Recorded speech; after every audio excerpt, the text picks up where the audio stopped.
ഈശോമിശിഹായ്ക്ക് സ്തുതിയായിരിക്കട്ടെ. വിശുദ്ധ പൗലോസ്ലീഹ റോമാക്കാർക്ക് എഴുതിയ ലേഖനം 6-ാം അധ്യായം. ക്രിസ്തുവിൽ ജീവിക്കുന്നവർ. അപ്പോൾ നാം എന്താണ് പറയേണ്ടത്? കൃപ സമർത്ഥമാകാൻ വേണ്ടി പാപത്തിൽ തുടരണമോ? ഒരിക്കലും പാടില്ല. പാപത്തെ സംബന്ധിച്ചിടത്തോളം മരിച്ചവരായ നാം ഇനി അതിൽ ജീവിക്കുന്നതെങ്ങനെ? യേശുക്രിസ്തുവിനോട് ഐക്യപ്പെടാൻ ജ്ഞാനസ്നാനം സ്വീകരിച്ച നാം എല്ലാവരും അവൻ്റെ മരണത്തോട് ഐക്യപ്പെടാനാണ് ജ്ഞാനസ്നാനം സ്വീകരിച്ചതെന്ന് നിങ്ങൾക്കറിഞ്ഞുകൂടെ? അങ്ങനെ അവൻ്റെ മരണത്തോട് നമ്മെ ഐക്യപ്പെടുത്തിയ ജ്ഞാനസ്നാനത്താൽ നാം അവനോടൊത്ത് സംസ്കരിക്കപ്പെട്ടു. ക്രിസ്തു മരിച്ചതിനു ശേഷം പിതാവിൻ്റെ മഹത്വത്തിൽ ഉയർത്തെഴുന്നേറ്റതുപോലെ നാമും പുതിയ ജീവിതം നയിക്കേണ്ടതിനാണ് അവനോടൊത്ത് സംസ്കരിക്കപ്പെട്ടത്. അവൻ്റെ മരണത്തിന് സദൃശ്യമായ ഒരു മരണത്തിൽ നാം അവനോട് ഐക്യപ്പെട്ടവരായെങ്കിൽ അവൻ്റെ പുനരുത്ഥാനത്തിന് സദൃശ്യമായ ഒരു പുനരുത്ഥാനത്തിലും അവനോട് ഐക്യപ്പെട്ടവരായിരിക്കും.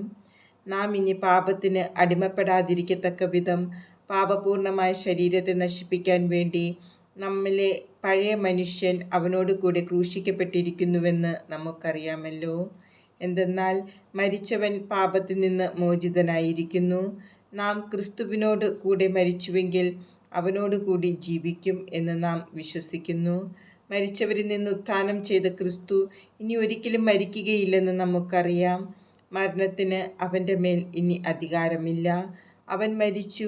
പാപത്തെ സംബന്ധിച്ചിടത്തോളം എന്നേക്കുമായി അവൻ മരിച്ചു. അവൻ ജീവിക്കുന്നു. ദൈവത്തിനു വേണ്ടി അവൻ ജീവിക്കുന്നു. അതുപോലെ നിങ്ങളും പാപത്തെ സംബന്ധിച്ചിടത്തോളം മരിച്ചവരാണെന്നും യേശുക്രിസ്തുവിൽ ദൈവത്തിനു വേണ്ടി ജീവിക്കുന്നവരാണെന്നും അറിഞ്ഞുകൊള്ളുവിൻ. അതുകൊണ്ട് ജഡമോഹങ്ങൾ നിങ്ങളെ കീഴ്പ്പെടുത്താൻ തക്കവിധം പാപം നിങ്ങളുടെ മർത്ത ശരീരത്തിൽ ഭരണം നടത്താതിരിക്കട്ടെ. നിങ്ങളുടെ അവയവങ്ങളെ അനീതിയുടെ ഉപകരണങ്ങളായി പാപത്തിന് സമർപ്പിക്കരുത്. പ്രത്യുത മരിച്ചവരിൽ നിന്ന് ജീവൻ പ്രാപിച്ചവരായി നിങ്ങളെ തന്നെയും നീതിയുടെ ആയുധങ്ങളായി നിങ്ങളുടെ അവയവങ്ങളെയും ദൈവത്തിന് സമർപ്പിക്കുവിൻ. പാപം നിങ്ങളുടെ മേൽ ഭരണം നടത്തുകയില്ല. കാരണം നിങ്ങൾ നിയമത്തിന് കീഴിലല്ല, കൃപയ്ക്ക് കീഴിലാണ്. നീതിയുടെ അടിമകൾ. അതുകൊണ്ടെന്ത്? നാം നിയമത്തിന് കീഴ്പ്പെട്ടവരല്ല, കൃപയ്ക്ക് കീഴ്പ്പെട്ടവരാണ് എന്നതുകൊണ്ട് നമുക്ക് പാപം ചെയ്യാമോ? ഒരിക്കലും പാടില്ല. നിങ്ങൾ അനുസരണമുള്ള ദാസരെ പോലെ നിങ്ങളെ തന്നെ ആർക്കെങ്കിലും സമർപ്പിക്കുമ്പോൾ നിങ്ങൾ അവൻ്റെ അടിമകളാണെന്ന് അറിയുന്നില്ലേ? ഒന്നുകിൽ മരണത്തിലേക്ക് നയിക്കുന്ന പാപത്തിൻ്റെ അടിമകൾ, അല്ലെങ്കിൽ നീതിയിലേക്ക് നയിക്കുന്ന അനുസരണത്തിൻ്റെ അടിമകൾ. ഒരിക്കൽ നിങ്ങൾ പാപത്തിന് അടിമകളായിരുന്നെങ്കിലും നിങ്ങൾക്ക് ലഭിച്ച പ്രബോധനം ഹൃദയപൂർവ്വം അനുസരിച്ച് പാപത്തിൽ നിന്ന് മോചിതരായി നിങ്ങൾ നീതിക്ക് അടിമകളായതിനാൽ ദൈവത്തിന് നന്ദി. നിങ്ങളുടെ പരിമിതി നിമിത്തം ഞാൻ മാനുഷിക രീതിയിൽ സംസാരിക്കുകയാണ്. ഒരിക്കൽ നിങ്ങൾ നിങ്ങളുടെ അവയവങ്ങളെ അശുദ്ധിക്കും അനീതിക്കും അടിമകളായി സമർപ്പിച്ചതുപോലെ ഇപ്പോൾ അവയെ വിശുദ്ധീകരണത്തിനു വേണ്ടി നീതിക്ക് അടിമകളായി സമർപ്പിക്കുവിൻ.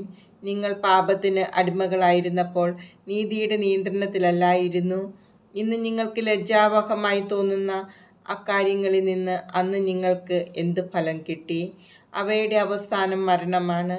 എന്നാൽ ഇപ്പോൾ നിങ്ങൾ പാപത്തിൽ നിന്ന് മോചിതരായി ദൈവത്തിന് അടിമകളായിരിക്കുകയാൽ നിങ്ങൾക്ക് ലഭിക്കുന്നത് വിശുദ്ധീകരണവും അതിൻ്റെ അവസാനം നിത്യജീവനുമാണ്. പാപത്തിൻ്റെ വേതനം മരണമാണ്. ദൈവത്തിൻ്റെ ദാനമാകട്ടെ നമ്മുടെ കർത്താവായ യേശുക്രിസ്തു വഴിയുള്ള നിത്യജീവനും.